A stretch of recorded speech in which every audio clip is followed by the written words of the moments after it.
Right. Well, I had kind of a revelation when I was at my brother's house from, because we'd been talking, Chelsea came with me to visit my brother's house, and we were talking about the stuff that we had planned going on, like that Chelsea was going to come with me on this work trip, or was going to come visit me on this work trip that I was going on to Pittsburgh, and then I was going to go to Alabama to see Chelsea's family and place of birth. Sounds pretty gay. Which sounds really coupley. It really felt. I started to realize that my brother and his sister really thought that we were a couple, and I kind of chose not to clarify our relationship for them in this really weird moment, because I just kind of thought that they could understand our friendship. They wouldn't understand our friendship as easily as they could understand us as dating, even though we're not in a sexual relationship at all. And so I was kind of like, I think that our friendship is really gay. Like, I think Yeah. I think it's like, so anyway, so that was prompted the whole thing. Was like, what is this that we're doing? Gay friendship? Yeah. Except that I think Queers. But being friends with queers. we need to define the word queer first, because Do it. my training has made me feel that this is necessary, and to say that it's not, it doesn't necessarily mean homosexual, Right. as much as it does. In fact, I think what defines the relationship is the absence of the sex. So it's not necessarily gay, you know. It's queer in a non-normative way.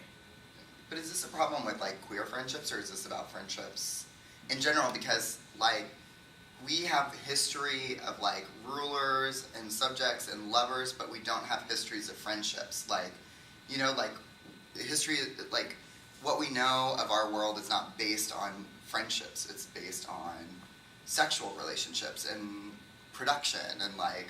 So I'm wondering if this is like just a larger question too, like.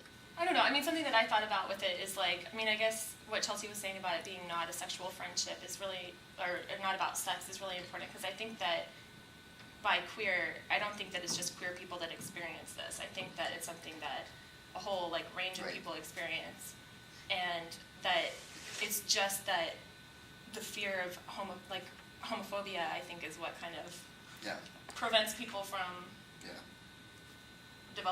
developing these friendships. I think it's more about like the role. Straight people confirm or deny? Well, I also think that Sorry. there's also a level of intimacy that you have within that friendship that also crosses borders that you might have with other friends.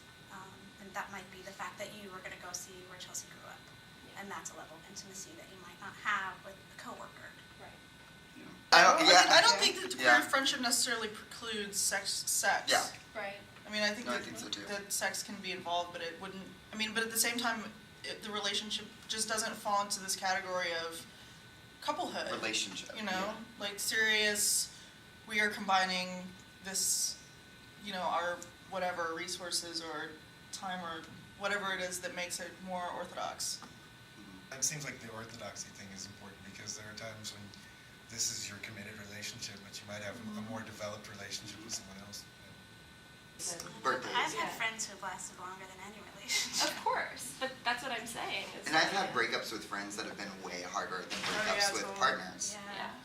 Like, Well, that's where you get that word game of like, this is my family, with friends and things where you call Or like the fact that my family, when they chosen family, and that's something that comes out of like an LGBT context too. Is like that friends are seen as chosen family because biological family may not be there, may not be present for any of that. So. Right.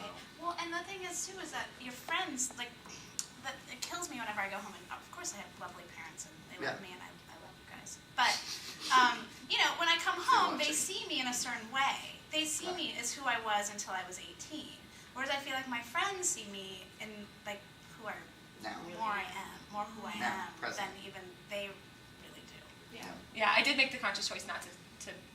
Yeah, and I think that's so interesting, because like that's like totally moving against, in some ways, this drive to tell your parents or someone else no, what Chelsea and I are friends, and that's what closeting ourselves? no. I just mean, think I think you're felt- I willfully felt being. bad. I I think felt you're bad willfully about it. being. That's what brought this up, was that like I felt this like weird like feeling when I left, when I was like, that was wrong of me. Like I should have clarified, but why didn't I? Because I think that the answer is not.